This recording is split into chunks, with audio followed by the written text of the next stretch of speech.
पहले company start हुई भैया 1993 में एज LDDS, उसके बाद 95 में इसका नाम चेंज हुआ एज वर्ल्डकॉम। उससे पहले 1985 में बर्नी एबर्स ये इसका CEO अपॉइंट हुआ, जिसने इस कंपनी को बहुत जल्दी बढ़ाया।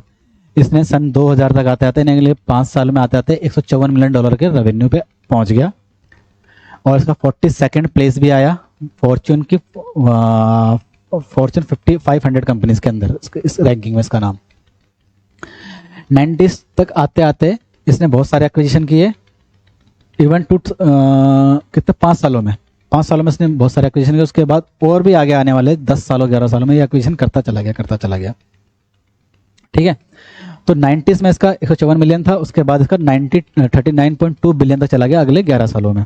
ठीक है जी, फिर उसके बाद लगभग जुलाई 2002 यानी 2002 में इसका स्कैंडल सामने आया, स्कैम सामने आया कि ये इतना बड़ा फ्रॉड छुपा रहा था, अंदर ही अंदर प्रॉफिट को बढ़ाकर दिखा रहा था और रेवेन्यू नेचर के खर्चों को कैपिटलाइज कर रहा था। ये इसका मेन फ्रॉड था अकाउंटिंग का।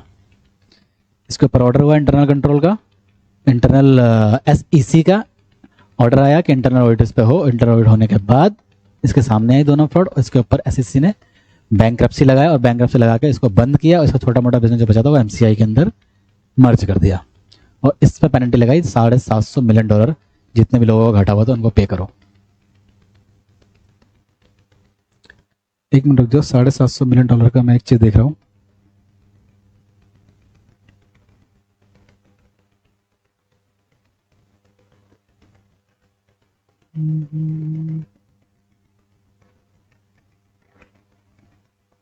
हाँ, $750 मिलियन था।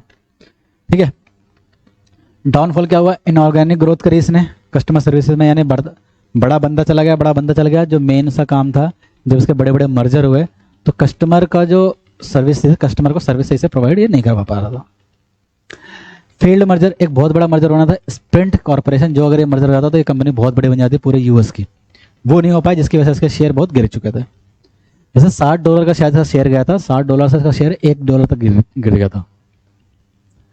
ओवर सप्लाई, इसने क्या करा, इसने एक्स्ट्रा सर्विस देना स्टार्ट करा, महंगी सर्विस देना स्टार्ट करा, जो कस्टमर ने एक्सेप्ट नहीं किया उस जमाने में। अकाउंटिंग फ्रॉड, दो उसने बहुत बड़े अकाउंटिंग फ्रॉड किए। CFO के साथ मिल गए, CEO CFO दोनों ने मिलकर ही करा था एक्चुअली। इसने क्या फ्रॉड किया जी?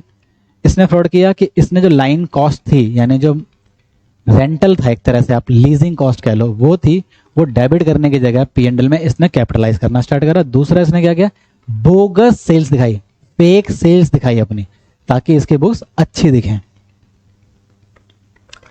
ठीक, उसके बाद बैंकरप्ट कर दिया गया इसको। अच्छा, लिखा है यहाँ पे मैंने $11 बिलियन। ये इसने $11 बिलियन की गलती की थी, और $11 बिलियन का इसको लॉस, $11 बिलियन का फ्रॉड उसको बोला जाता है। अब फ्लॉस क्या थे? बोर्ड डायरेक्टर ने ज़्यादा ध्यान नहीं दिया इस पर। ठीक है, जो ये गलती कर रहा था करने दिया, अकाउंटिंग में फ्रॉड हो रहा था होने दिया। वीकनेस इंटरनल कंट्रोल में वीकनेस थी, यानी कंपनी के अंदर जो इंटरनल कंट्रोल था, इंटरनल ऑडिटर था कंपनी के, उनको भी ये चीज़ पता नहीं चली थी कि भैया इतना बड़ा अमाउंट कैपिटलाइज कर रहा है। डोमिनेंस ऑफ CEO भैया अपने चला रहा था। ठीक है, और अपने चलाते हुए उसने क्या किया, अपनी पावर का फायदा उठाते हुए उसने अपने पर्सनल लोन लिए, और अपने पर्सनल लोन को वो चुका नहीं पाया तो बैंक का प्रेशर आया कि भैया तो चुका, चाहे अपने पास अपने जो शेयर है वो बेच। लेकिन कंपनी ने कहा कि भैया अब ये अपने शेयर बेच देगा तो हमारी मार्केट वैल्यू गिर जाएगी, तो उसको शेयर नहीं बेचने दिया। और कंपनी ने, यानी वर्ल्डकॉम एज ए कंपनी ने इसको इसके पर्सनल लोन चुकाने के लिए उसको पैसा दिया, लगभग $408 मिलियन का। लेकिन जब तक उसको लगा कि भैया इसका भी फायदा नहीं है, तो उस कंपनी ने इसको लोन उठाने से मना किया, इसको पे करने से मना कर दिया। बाद में ऑडिट कमेटी जो कंपनी के अंदर की ऑडिट कमेटी होती है, वो भी इस फ्रॉड को नहीं ढूंढ पाए थे बहुत टाइम तक। तो ये था पूरा हमारा स्कैम। इस बार हमें थोड़ा सा ज़्यादा इलेबोरेट करके पढ़ा, क्योंकि मुझे लग रहा था कि अब ये टॉपिक थोड़ा सा इंपॉर्टेंस ज़्यादा रखेगा। पहले ये टॉपिक हमने लास्ट टाइम पे कम किया था, इससे पहले जो कुछ टॉपिक हमने पढ़े अभी, वो हमने थोड़े कम पढ़े, क्योंकि पहले बहुत ज़्यादा इलेबोरेट कर रखा था। Depending upon the topic to topic and their importance for your exam, हम चीज़ों को ऊपर नीचे करके चल रहे हैं। ठीक है, तो ये था आपका वर्ल्डकॉम।